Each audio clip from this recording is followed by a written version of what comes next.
میرا دل اس وقت عجیب جذبات کا اور امیدوں کا مرکز بنا ہوا ہے.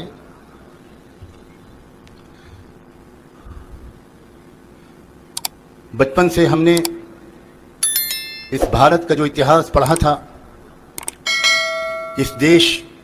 کی پوترتا، اس دیش کی مہانتا، اس ملک کی عظمت، اس ملک کا ایک مقدس وجود جو ہمیں اپنے ماں باپ نے، ہمارے ماں باپ نے اور ہمارے اسلامی مدرسوں کے اساتذہ نے ہم کو بچپن سے پڑھایا تھا. کوئی ہمیں دیوانہ کہے، کوئی ہمیں فرزانہ کہے، ہمارے دل کی یہ تمنا دن بدن زور پکڑتی جا رہی ہے کہ ہم نہیں تو ہماری اولادیں اس بھارت کو پھر سے ایک بار دیکھ لیں. ہم نے اپنے دینی مدرسوں میں، جہاں ہمیں قرآن کی روشنی میں جینے کا سلیقہ سکھایا گیا، انسانیت کی تاریخ پڑھائی گئی، اور جہاں ہم کو یہ بتایا گیا کہ ساری دنیا کے انسانوں کا ایک ہی پیدا کرنے والا ہے، ایک ہی مالک و معبود ہے، اور اس نے سب کو یکساں اور برابر کی محبت اور پریم کے ساتھ پیدا کیا ہے. جہاں ہم کو یہ پڑھایا گیا کہ ساری دنیا کے انسان ایک ہی ماں باپ کی اولاد ہیں، کوئی اونچ نیچ نہ کالے اور گورے کے بیچ میں ہے، نہ عربی بھاشا بولنے والے اور ہندی بھاشا بولنے والے کے بیچ میں ہے، نہ امیر اور غریب کے بیچ میں ہے. انسان کی عزت اس کے کرموں اور اس کے اعمال کے ذریعے سے ہوتی ہے. جہاں ہم کو یہ پڑھایا گیا کہ ساری دنیا کے انسان، ان انسانوں کو زندگی گزارنے کے جو سدھانت اور اصول سکھائے گئے، ایک اچھی پاک صاف زندگی، برائیوں سے اور گناہوں سے پاک صاف زندگی، نیکیوں سے آباد زندگی، پازیٹیو سوچ رکھنے والی زندگی، اور اس پازیٹیو سوچ کے ذریعے سے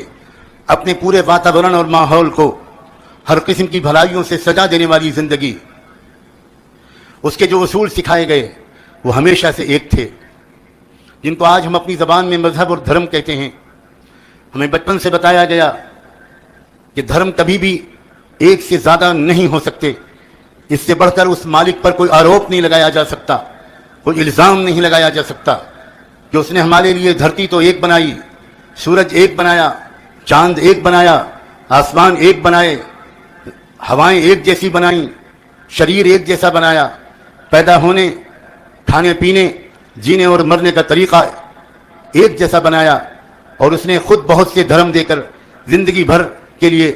ہمارے لیے آپس میں لڑنے کا سامان کر دیا. اس مالک نے سب کے لیے ہمیشہ سے ایک دھرم بنایا تھا، اور ہم بھارت کے نواسیوں کو، ہم بھارت کے مول نواسیوں کو خاص طور پر، اور ہم بھارت کے رہنے والوں کو اس بات پر غور کرنے اور فخر کرنے کا حق حاصل ہے کہ ساری دنیا کے انسانوں کو